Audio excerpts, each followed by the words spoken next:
So I think this is part 13, and this is number 13 is where I'm gonna leave it. On Unbecoming, the first lady title I never asked for, I never wanted. Everything that I had gone through in 2023 had been an up and down, like an up and down adventure. I went through some issues with my health. I was going through issues with my mom. I went through issues with my daughter. I was going through issues with my ex and trying to co-parent. Still showing up, still being an amazing mom. Like that year, I ended up taking my daughter to Florida. It was just me and her. She said all she wanted to do was go on the beach and eat ice cream for the whole spring break. I made that happen. She said she wanted to see Beyonce. I made that happen. One thing he had told me, I told him early on, I got endometriosis, it is what it is. And one thing he said was, why don't you just get a hysterectomy? Because the first time I told him about the endometriosis, he was so educated almost about the shit that he was like, why don't you try that injection? Why don't you try this? Why don't you try that? And I was like, oh, he really know a little bit about it. And that was in the beginning, like date number 1. Towards the end, he was like, why don't you said you don't want any more kids. I'm fine with not having kids, because that was one of the things I was like early on. I was like, you don't have any kids, you still can have one. Why don't you be with somebody that can still have kids, that might be wanting to give you one? Because I don't want any more. I'm done having kids. Yes, I can still have them, but having kids is not what I want to do. I'm raising these, getting them out the house. I don't want to start over. So the first thing I said, why don't you find somebody that you can start a family with? I think that's what you would be better at doing than, raising another man's kids. And when he told me, why don't you just get a hysterectomy? I don't know if we had discussed it before, but that's something that was never an option for me. And for him to throw that, I know he hadn't listened to anything else that I said. And I feel like he really hated me. I really feel like he had some jealousy. It was some animosity. Like, I really feel like he viewed me as an opponent and not a partner.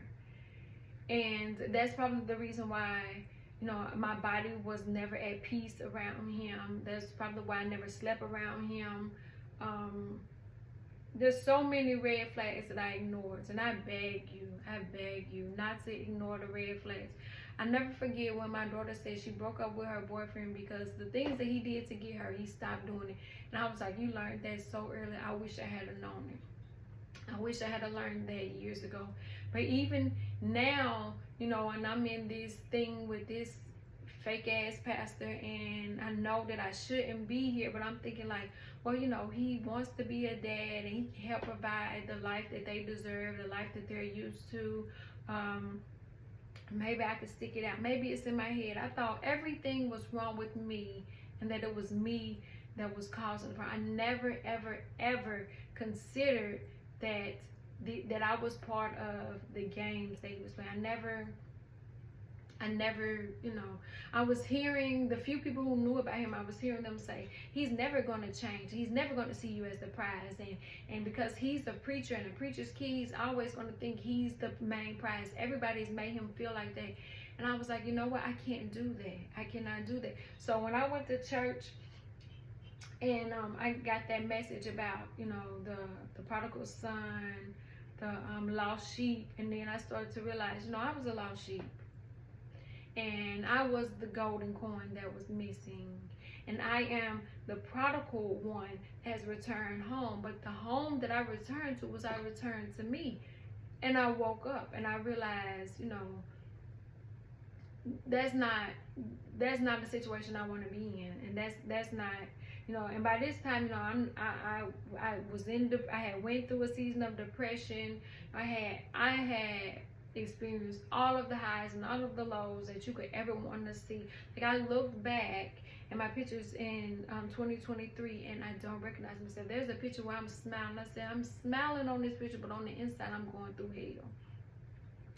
hell. It was the most horrific year, 2023, of my life. But yet, I lived to tell a story. And I had gotten over it. I had forgot it. I had healed from it. At least I thought I had, until I listened to that book last week, and it triggered me and it upset me, and it made me say, you haven't healed from it. You haven't been vulnerable about it. You haven't. Nobody knew the hell that I was going through, because I was embarrassed. I was ashamed. And at one point, I had even convinced myself that shit didn't really happen. That didn't happen. And I'll never forget. You know, we had gotten into an argument. He was like, "You trash." And I was like, "Okay, that's a new one." He said I was lazy. And then he'll turn around and say, I love you, and you just don't know. You could have had it all. All you had to do was do what I told you to do. I'm not a puppet. You know what I'm saying? You can't tell me what to do if you can't tell me what to do.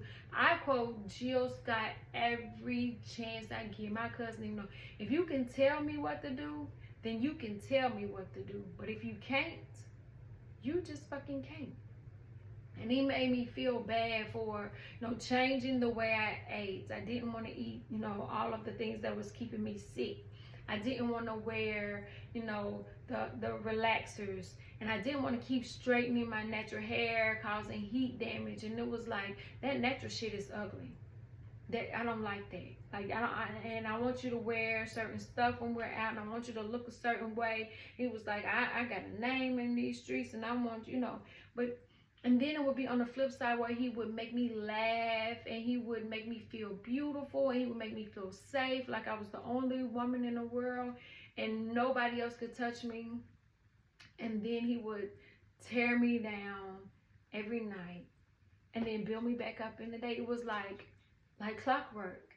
And when I finally got over him, and he saw, you know, that he couldn't manipulate me anymore, it would be stuff like, I wanted you to come and see me. I wanted you this and I wanted you that. And I was like, I'm healed. But don't get it twisted. He still pops up.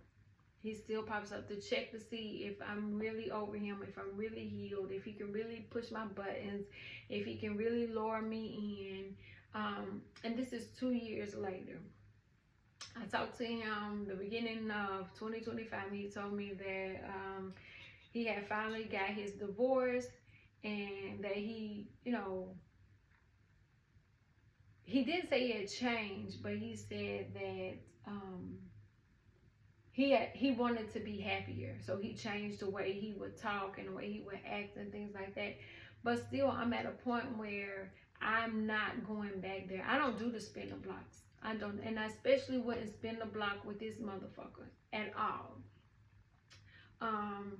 You know, although it was something that I wouldn't wish on my worst enemy, it was a lesson fucking learned. I learned every bit of the lesson that I endured. I took from that situation never to go back again. And the first red flag that I get, you know, I may stick around for a minute, but by the third red flag, it's a no for me. I cannot be drugged down into the dark hole that I was into then.